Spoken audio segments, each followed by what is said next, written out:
Nakasanayan po kasi natin na kapag may mga punto para mabawasan na yung debate, minsan yung chairman na lang ang nagpo-propose through the period of individual amendments nung mga amendment na pinanukala nung nagdedebate. Pero ngayon, ang proseso na gusto ng ating ginagalangan chairman ng Committee on Finance, lahat padaanin na sa period of individual amendments, doon ipasok at dito niya pagpapasahan kung tatanggapin niya o hindi. Tama po ba? At kung may contention, ayaw niya, pagbobotohan sa plenaryo. Pero ang tanong ko, nagalang-galang na chairman, in the interest of transparency, is it written in any portal who proposed the changes to the HGAB in the committee report? I'll give you an example. Out of the blue, yung Cagayan State University, pinroposa ng 77 million na dagdag. Pero yung katabi niya sa rehiyon na yun, Batanes State College, wala. May I ask, who proposed the 77 million increase? Eto mga babayan, galit na galit itong si Chis Escudero na kung saan kasi pinapalitan nila yung mga budget na yung mga proposal na yan. Hindi ho talaga dapat na ganun ang gagawin kasi dapat isang page lang ho tayo. Dapat nandun tayo lahat. Hindi yun pabago-bago na kung kailan nandito na sa Senado, dun pinag-uusapan. Parang baliwala ho yung napag-uusapan nila noong nakarang mga araw. Pero bago ho tayo tumulak niyan, isang share, like, subscribe lamang po pa. Masaya na po tayo dyan para updated po tayo sa mga kaganapan dito sa ating bansa. Eto, tumulak na po tayo dito sa video na to. Is that in any of the portals that we have right now? Again, in the interest of transparency. Actually, yung mga proposals, we took into consideration rin yung mga proposals ng mga agencies. Diba, as we always practice, mga agencies po magpapadala ho dito ng mga recommendations, what to increase, what to augment. So we consulted also with our vice chairman, we consulted also with the members through the technical working group. Kaya ho, nag-issue kami ng notice for the technical working group para doon natin mapag-usapan. In fact, si Senator JV was there, Senator Lauren was there. Your Honor, is it your position that all of the proposed increases in the committee report were given by the agencies themselves? Yeah. Halos lahat po. No. All or not all? Halos lahat. What about those that did not come from the agency? Kanino po nanggaling? Sino po ang proponent nun? May mga proponent po na galing po sa mga senators. Sino nga po at sino po ang nagpas? Sino yung proponent at sino yung nagpasya? Dahil yun po ang gagawin natin ngayon sa plenaryo, hindi po ba? Ipopropose sa floor, pagpapasyahan po ninyo. Kung hindi agree, pwedeng pagbotohan. So pwede po bang malaman, nakalagay po ba sa mas kinasaang transparency portal na ginawa natin, isa sa mga unang resolusyong pinasa natin, kaugnay sa budget, kung sino nag-propose individually nitong mga ito? Halimbawa po, I'll just pick at random, Your Honor. Yung 1 million increase ng Bureau of Treasury, agency? Proposal? Yan po ay galing po sa unprogrammed funds at inilipat ho natin sa program. Proposal po ba yan ng agency? Proposal ho ng technical working group nung pinag-usapan ho. Ano pong pangalan at address ni TWG? I mean, again, we want transparency, Your Honor, right? So we have to put it on the record. Yeah. Well, the whole changes involved in the committee report is about, according to you, 326 billion. So isn't it just proper and right that we know who the proponents are of these proposals? Marami ho kasing mga proposals pinapadala ho sa amin in writing. In iba ho ay tinatry ho natin ma-accommodate by finding sources. So lahat naman ho yan in writing pinapadala ho Mr. Chairman, ulitin ko po ulit. Mr. President, I'm sorry. Wala naman pong problema eh. Ang tanong ko po, nakasulat po ba yan sa mas kinasaang transparency portal na nilabas ninyo kung kanino nang galing yung mga proposal na nilagay sa committee report ng Committee on Finance at sino po yung nag-approve?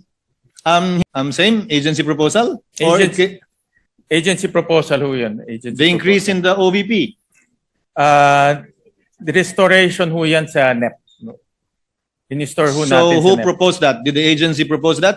Actually, may proposal ho si Senator Go doon sa restoration of the NEP. In fact, he proposed to even add more. No, that's the point I'm driving at, Your Honor. Again, given So all the of point, this naman ho, mayroong mga records na pinapadala ho. I agree, Mr. President. Compile naman namin. I agree, Mr. President. But And again, during the technical working group, we go line by line also. Lahat po ng mga items, line by line. And usapan ho doon kung sino nag-propose, kung ano pa, kung hindi ho kaya ma-accommodate, ano ho pwedeng i-accommodate. Pinag-uusapan naman ho doon. again, agreed, Mr. President. We have no debate there. The point is, although it's collated, although it's compiled, is it found anywhere? It's in, hindi ho namin in-upload sa portal, if that is the question of His Honor. Yes. So it's not in any portal. But lahat ho yan ay may basis and recorded. Yes. Yes. I'm sure there is. I'm sure there is. Only that it's not in any portal. No, hindi ho. Pero lahat ho yan naman ay recorded. Just to cite a few more examples, which I'm sure are remembered by the good chairperson, yung in-increase po natin sa National Defense Agency proposal. Yes. 90 billion ho ang request ho nila. All program. Because yung Mayowa nila na-exhaust na ho to 60 billion. Agency proposal through executive session. I noticed po na yung adjusted NEP sa DPWH, tinanggal na yung flood control. Yes. And still there was change of 38 billion. That's an agency proposal too. Yes. May pinadala ho sila yung CMPD. But admittedly, the CMPD was applied across the board, which is admittedly also might have distortions in the pricing. I admit that. So it's by way of errata, in other words. Magpadala ho sila ng matrix ng CMPD. In fact, ang kanilang is about 60 billion, but we couldn't find the 60 billion. Yung sa Philippine Coast Guard agency proposal, Your Honor? Yes, recommended by Senator JVR Cito. Kulang din yun kasi mas malaki yung... Yes, correct. Malaki yun. 200 plus billion ho yun. Recommended by the vice chairs, and also some senators also recommended during the Senator debates. Ba, maraming recommendation During even the debates. the vice chairs. Yes, during the debates. And I also remember the that. technical working group. Doon ho sila nag-recommend. As a technical working group. I think just that, Mr. President, Your Honor. Again, for the interest of transparency, if you will be doing that with the individual, we might as well upload somewhere these amendments as contained in the committee report, which amounts to a by far bigger amount. Again, amounting to about 326. Yes, Tama ba? suggestion of the former Senate President. Thank you, Mr. President. Thank you, Mr. President. And thank you, Your Honor, The Senate just for President his is recognized. consideration. Thank you, Mr. President, I'd like to thank Senator Cayetano and Senator Sustero for bringing those questions because it only shows that we're going to be transparent in this budget, unlike what was done before. You know, during our time and during their time, basta nag-committee report, tapos yun na yun, ano, mag-interpellation, pero pagdating ng period of amendments, magsasubmit lang sa chairman lahat. Hindi alam ng taong bayan kung ano yung mga sinubmit. Ano, unlike what we want to do today, di ba? Kaya mabuti na lang na binabanggit nila sapagkat madali naman makikita yung records. Meron namang record si Senator Gatchalian ng mga nag-propose kung sino at lahat yan mababasa natin, makikita natin. At ngayon, yung mga individual amendments katulad ng let's say proposal about stunting, pwedeng ipasok ngayon yun, yung mga amendment na yun at kitang-kita at na yun born out of the interpellations during the period of interpellation. So, salamat sa kanila sapagkat din natin nakita ngayon na transparent talaga at lahat ng period pwede natin tanungin at Sumingit ka na naman, school bukol. Buti nga sila, nakikita nila Talagang sila, alam kasi nila yung mga ginagawa nila. Kayo, na-realize nyo na ngayon lang na transparency yun. Ganun talaga, kaya nga transparency, alam ng mga kababayan at alam ng mga sambayan ng Pilipino kung saan napupunta yung mga pinapasok nilang mga budget na yan. Pero hindi ho tayo magikero dito sa Senado. Transparency ang kailangan. ito lahat yan. Thank you, Mr. President. Mr. President. The minority leader is recognized. No, I acknowledge that, SP Soto. Sir, tama po kayo. The mere fact that we're doing it this way, that's why I started out by appreciating our chairman, appreciating you, Senators Lacson life's work in making it transparent. Ang punto ko lang naman po, we cannot be half transparent. That's what I'm saying. Kasi you have 400 billion change. So that's 323 change from the program and 72 billion from the unprogrammed, 400 billion. If you look at the TSN, which is not uploaded, you have to request it from the technical working group. Hindi naman nakalagay doon line by line kung sino nag-propose except pag agency. So today, ang fearless forecast ko hindi tayo mag-amend ng more than 60-70 billion. Baka very blessed na tayo kung maka-amend tayo ng 100 billion. So ang point ko lang, kung yung 400 billion, hindi natin alam kung sino nag-propose. So nasagot naman ni Chairman kung sino nag-approve. So ang nag-recommend, TWG, tapos ang nag-approve, Vice Chairman, Chairman. But I'm saying member ako ng committee there was no notice na magbobotohan or kung paano itong gagawin. Committee report na lang. So what I'm saying, Senator Soto, is that, SP, yes, there are reforms. And I acknowledge that. Hindi ko sinasabing hilaw yung reforms. I don't want the media to get me wrong. I'm saying, kung magre-reform na rin tayo, itodo na rin natin. Diba? Kasi kung sasabihin natin dito kung ano yung individual, tapos 50, 100 billion, pero yung 400 billion. And by the way, Mr. Chairman, I don't envy your job kasi mahirap. Okay? But it will do well for a country. Practice din to for BICAM Diba? So in the same manner that there are people who want change, there are people who want the same, pagdating sa BICAM, ganun din.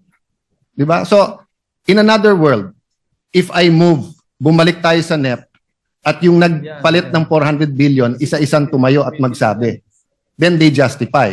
Then we have complete transparency. Of course, I won't do that because I don't want to reverse the work you've done for not only 20 days since you sponsored.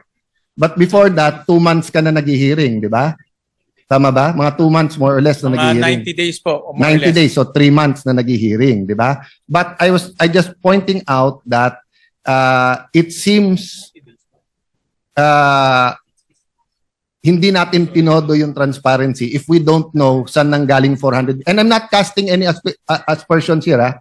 So meaning, katulad nung tinanong ni former Senate President Escudero, iniisa-isa mo, di ba? Okay. But having said that, SP, pare-pareho din naman tayong senador before.